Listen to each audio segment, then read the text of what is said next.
All right.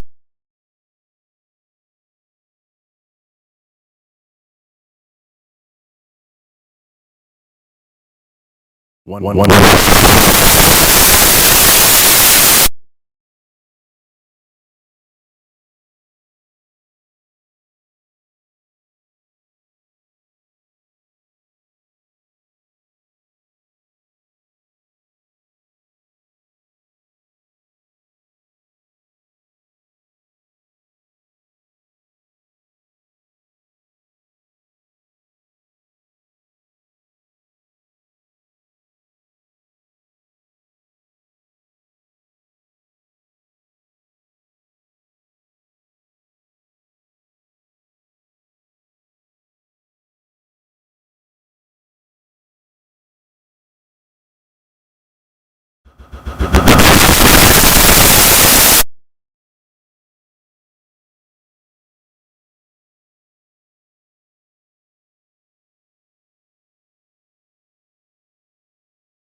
Good morning. My name is Emil Thompson, Chairman of the Public Service Commission. Okay.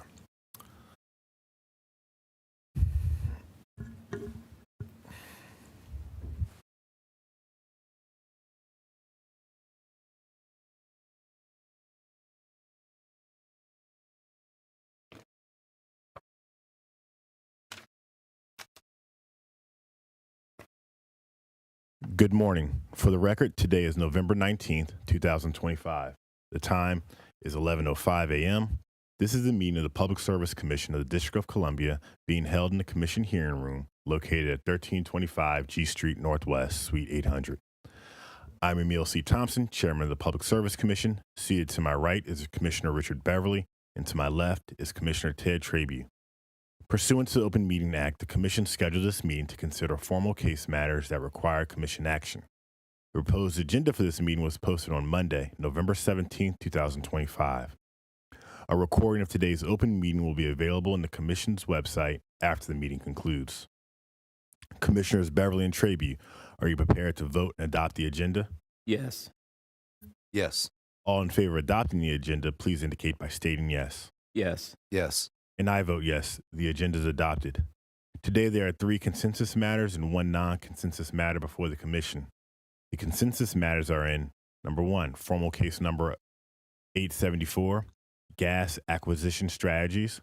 This order accepts Washington Gas's 2024 biennial gas procurement report as filed. Number 2, formal case number 1017, standard offer service. This order, among other things, approves Pepco's red line request for proposals and draft power purchase agreement with modifications. Pepco is directed to issue the RFP and draft PPA within 15 days of the date of this order. And number 3, PEP RAD DR-2025-01, Pepco's residential aid discount filings. This order invites public comments on Pepco's responses to the Commission's date of request regarding Pepco's revised rider, residential aid discount surcharge tariff. Comments are due within 30 days of the date of this order. All in favor of approving the recommended orders, please indicate by stating yes. Yes. Yes. And I vote yes. The orders are approved. The non-consensus matter is informal case number 1180. The commission will now vote on its proposed order, informal case number 1180. In the matter of the application of Washington Gas Light Company for authority to increase existing rates and charges for gas service. The commission has given careful and thorough consideration of the record in this case, including thousands of pages of filed testimony, an evidentiary hearing, 3 community hearings, and numerous responses to data requests from the parties. The proposed order before us today affects only the rates and charges that WGL would be allowed to impose to recover its costs for construction and maintenance for the infrastructure, for the delivery of natural gas to customers in the district, and for distribution-related services such as metering, billing, and customer service. Pursuant to legislation enacted by the D.C. Council in 1996, customers may purchase the actual gas commodity from any retail natural gas supplier licensed by the Commission. The price for the actual gas commodity is determined by the competitive market, not by the Commission. A little background. On August 5, 2024, WGL filed an application requesting authority to increase existing rates and charges for gas service in the district. The requested rates were designed to collect approximately $257.2 million in total revenue, representing a $45.6 million increase in weather-normalized annual revenue. This included the transfer of $11.7 million in costs associated with the natural gas system upgrades previously approved by the Commission, Project Pipes. The company also proffered a decoupling mechanism, the weather normalization adjustment, in its proposed rate structure, stating it would benefit customers in the company. The Office of the People's Counsel of the District of Columbia, OPC, was a party by right to this case.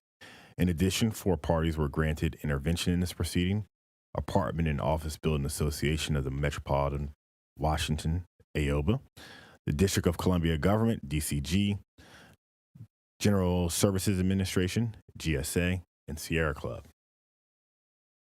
By this proposed order, a majority of the Commission would approve Washington Gas's rate application as modified herein. The Commission would approve a gross revenue increase of $33.4 million, including a $12.5 million Project Pipe surcharge revenue transfer to base rates. The $33.4 million revenue increase represents an approximately 27% reduction in the revenue requirement from WGL's original $45.6 million gross revenue request. It would also approve an authorized return on equity, ROE, of 9.65%, with an overall rate of return of 7.43% and a capital structure of 52.49% equity ratio, 42.88% long-term debt, and 4.6% short-term debt. Establish a rate base of $782.9 million that excludes construction work in progress. The Commission rejects additions to rate base for Project Pipes projects occurring after the end of the test year. The Commission approves a $100.7 million Project Pipe surcharge net rate base transfer to base rates. Approve the adjusted cash working capital amount of $39.6 million. Accept WGL's 2024 depreciation study as amended. Adjust WGL's proposed test year expenses. Direct WGL to obtain its own private letter ruling from the Internal Revenue Service to obtain guidance on the tax treatment of the deferred tax asset for net operating loss carry forwards. We further direct WGL to file with the Commission a copy of the PLR made to the IRS within 60 days of this order. In the meantime, the Commission directs WGL to establish a regulatory asset with the same rate-making impact as WGL's rate-making adjustment 32. The Commission also directs WGL to implement a regulatory liability to track the return collected in rates minus the cost of obtaining the PLR. Adopt the revenue allocation methodology proposed by WGL for class cost of service, in which rate classes earning slightly less than a 1.0 unitized rate of return are allocated 110% of the system average increase. Rate classes well below the system average will receive an increase of 125%. The remaining rate classes earning above the system average are allocated the remainder of the increase. Reject the proposed modification of the existing 30-year weather normalization methodology due to the late timing of the proposal in this proceeding. The Commission also rejects the proposed weather normalization adjustment. The Commission establishes a two-part weather normalization and climate working group to address the weather normalization methodology and identify a rate-making method that would remove financial disincentives for WGL to invest in gas, energy conservation, and climate initiatives. Reject WGL's proposed customer charge increase of 25% for all rate classes and instead approve a customer charge increase of 15% for all rate classes. This adjustment is consistent with the rate-making principle of gradualism and improves gas distribution revenue stability while continuing to preserve usage rate incentives for gas conservation. Approve tariff changes to the provision of General Service Provision Number 4 relating to credit card and debt card payments. The Commission rejects changes to GSP numbers 11 and 19 as unsupported and find that the affiliate cost of study service contains the information recommended in the joint report on WGL's affiliate cost of service study and provides more transparency in evaluating WGL's affiliate transaction. The Commission finds that WGL's affiliate transactions are reasonable and appropriate. Based on their authorized gross rate increase, the average residential heating customer overall bill will increase approximately $11.24 or 12.87% on a total estimated bill of $98.57. This estimate assumes average monthly residential customer gas usage of approximately 52 therms and includes the combined impacts of an increase in the customer charge and volumetric rate. Commissioners Beverly and Traby, are you prepared to vote? Yes. Yes. All in favor of adopting the order, please indicate by stating aye. Aye. Aye. All opposed, state nay. Nay. The vote being 2-1, the order is approved. Just a few brief comments here. We do not take any increase lightly, and we recognize that not all WGL's customers will welcome this increase. We are sensitive to the fact that any increase in distribution rates can have a significant impact on district residents, particularly low-income customers and senior citizens on fixed incomes. The Commission is addressing residential affordability concerns through the existing Residential Essential Service Program to provide ongoing bill relief and through the WGL Arrearage Management Program and other proceedings. The Commission remains committed to using all the regulatory authority at our disposal to ensure the safety and reliability of WGL's distribution system, based on just and reasonable services for natural gas service, while also ensuring that WGL's gas service assists the district in achieving its climate goals, including a reduction in greenhouse gas emissions. Commissioner Beverly, would you like to make a statement? My written dissent will be my statement. Thank you. And Commissioner Traby, would you like to make a statement? Thank you, Mr. Chairman. Briefly, if I may. Before joining this body some 3 years ago, and having admired its work over a long period of time, and coming to the realization that the mission of this organization is to balance, as I like to say, the financial health of the utilities, safety, affordability, reliability, as well as the district's short and long-term climate goals.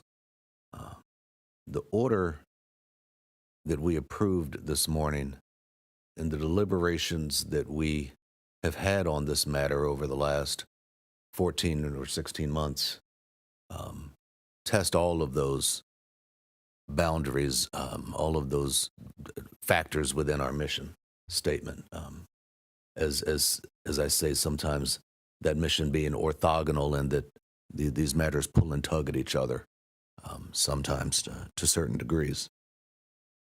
The fact that this order is well over 200 pages reflects not only the complexity of the issues at hand, but I think the interest and the advocacy by the stakeholders who have come forward, and I thank them for coming forward and expressing their interest uh, in these matters through hearings that we had here in the room, through hearings that we had out in the community over the last year or more, during which we have been working on this case. And so I want to thank those people and know that their comments have been reflected in this voluminous order that we approved this morning. The last increase, as you may be aware, the last gas rate increase went into effect in mid-January of 2024. This rate increase will go into effect on January 1st of 2026, almost 2 years in between those rate increases. And I think, as the chairman said, we don't take the actions that we've propounded this morning lightly at all. We are very sensitive to the issues of affordability, again, that run throughout not only this city, but I think this country, in terms of the cost of energy nationally, globally. And in fact, some of the global issues impact the cost for energy here in the District of Columbia. And so we don't live in a vacuum. We are part of a global economy, and that is reflected in the rates that we pay for our bills. I would go on to say, I said I'd be brief, and I will wrap this up fairly soon. I want to say this at the end.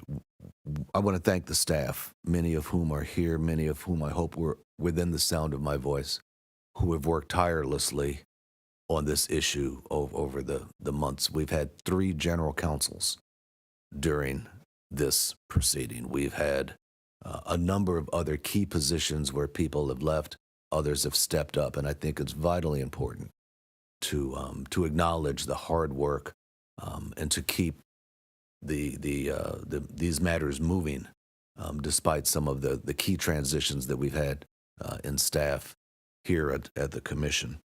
I've been sitting on deliberative bodies,